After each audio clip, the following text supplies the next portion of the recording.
COVID-19 telah membuat turun drastisnya omset para pedagang pasar. Ikatan Pedagang Pasar Indonesia atau IKAPPI meminta pemerintah pusat maupun pemerintah daerah hadir untuk mengatasi permasalahan mereka tersebut. Pasalnya, sejauh ini pemerintah hanya mengeluarkan kebijakan-kebijakan yang mengatur tentang protokol kesehatan terkait COVID-19. Tapi kebijakan terkait dampak yang dialami oleh para pedagang pasar akibat pandemi tersebut nyaris nihil. Berikut hasil wawancara tim Muslim Choice TV dengan Kepala Bidang Pemberitaan IKAPPI, Reynaldi Sarijoan. Jadi COVID-19 yang terjadi di pasar tradisional sesungguhnya perlu menjadi perhatian kita bersama, perlu menjadi kerja-kerja kita bersama agar di tahun lalu telah menjadi klaster pasar tradisional. Tahun ini seharusnya pasar tradisional bebas aman dari COVID-19. Terhitung sejak 12 Februari tahun 2021, COVID-19 mencapai angka kasus positifnya mencapai 1.825 dengan meninggal sejumlah 79 jiwa yang tersebar di 400 pasar di seluruh Indonesia. Artinya apa? Artinya harus ada konsentrasi pemerintah mengenai klaster pasar. Hari ini kita sama-sama ketahui bahwa pengetatan protokol kesehatan di pasar tradisional sebagian sudah dilakukan. Sosialisasi dan edukasi juga sudah kita sampaikan bahwasanya COVID-19 ini bahaya. COVID-19 ini perlu kami sampaikan agar pedagang pasar tahu betul bagaimana pencegahannya. Dengan cara apa? Dengan cara memakai masker, mencuci tangan, dan menjaga jarak. Poin penting dari persoalan ini adalah mengenai vaksinasi. Ketika pemerintah melakukan program vaksinasi gratis yang tahap kedua ini dilakukan di pasar tradisional, sesungguhnya ini adalah langkah yang cermat dan efektif untuk kami agar pedagang pasar dapat terbebas dari COVID-19. Namun tidak hanya itu, setelah divaksin pun pedagang pasar di pasar tradisional perlu untuk mengetatkan protokol kesehatan. Jangan sampai abai, jangan sampai lengah dalam hal 3M tersebut.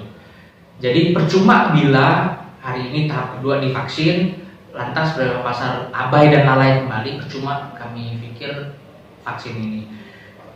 Proses pengawasan dan kontrol perlu dilakukan. Jumlahnya kurang lebih di DKI Jakarta ada 200.000 pedagang pasar yang harusnya secara bertahap dan berkala akan mencapai target 200.000. Yang tersebar di 153 pasar di DKI Jakarta di bawah naungan PD Pasar Jaya. Dan di luar naungan PD Pasar Jaya ada kurang lebih 150-an pasar. Total ada 300 pasar yang menjadi konsen pemerintah untuk memvaksin secara massal. Ada 3 titik yang menjadi lokasi penting dan rentan penyebaran COVID-19. Salah satunya pasar tradisional, kedua ada ruang publik di transportasi umum, yang ketiga juga ada di pemukiman padat penduduk. Ini harus menjadi konsentrasi. Tahap kedua ini kita harus dorong bersama agar program vaksin gratis ini dapat terrealisasi dan pedagang pasar semua bisa divaksin. Satu hal yang ada yang diterima oleh masyarakat lapisan paling bawah, vaksin ini katanya berbagai macam efek samping dan sebagainya. Ini perlu kita luruskan. Pola komunikasi yang kita bangun ke pedagang pasar, kalau nggak mau divaksin nanti pasarnya berimplikasi, akhirnya pendapatannya semakin turun. Di tahun lalu 2020 sudah turun mencapai 60-65%. Jangan lagi di tahun 2021 ini omset mereka turun dengan tidak mau divaksin. Ini yang kita sampaikan. Pola komunikasi seperti ini kita lakukan. Jangan petugas yang datang menghampiri pedagang pasar, namun pedagang pasar yang datang ke petugas bahwa saya siap divaksin. Sampaikan datanya, KTP-nya, identitasnya didata. Pendataan juga begitu. Pendataan juga harus tepat sasarannya kepada pedagang pasar. Agar kemudian pedagang pasar tanpa dipaksa pun akhirnya mau untuk divaksin. Toh hari ini kepercayaan publik kepada pemerintah melamban dalam arti kurang ada kepercayaan terhadap pemerintah. Kenapa saya bilang demikian? Karena pemerintah saat ini kurang hadir di tengah masyarakat, kurang hadir di tengah pedagang pasar. Mereka berharap kehadiran pemerintah adalah sebagai bukti bahwasanya kepedulian terhadap kami di lapisan masyarakat paling bawah ini besar kepeduliannya, dan berharap kita sama-sama ikhtiar agar COVID ini bisa terhenti, bebas dari COVID-19. Prinsipnya adalah pasar aman, sehat, dan pengunjung tidak merasa takut datang ke pasar tradisional.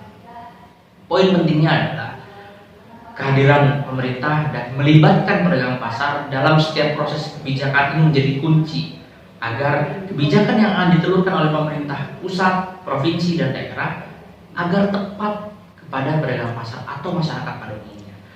Dan hasil kebijakan tersebut dapat dirasakan langsung ketika keluh kesah ini kita salurkan kepada pemerintah dengan cara diskusi, duduk bersama, undang ketua-ketua blok pasar, undang paguyuban pasar, duduk bersama bicara dari hati ke hati, apa yang menjadi keinginan, apa yang menjadi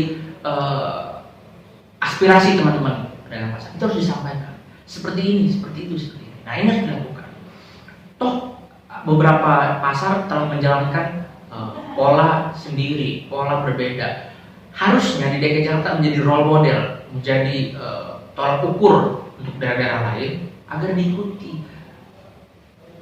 Manajemen pasarnya, mengatur protokol kesehatannya dan lain sebagainya. Ini penting untuk sama-sama kita sadari bahwa klaster pasar tradisional harus di tahun 2021 ini tidak ada lagi, dan kita harapkan bersama ekonomi di pasar tradisional kembali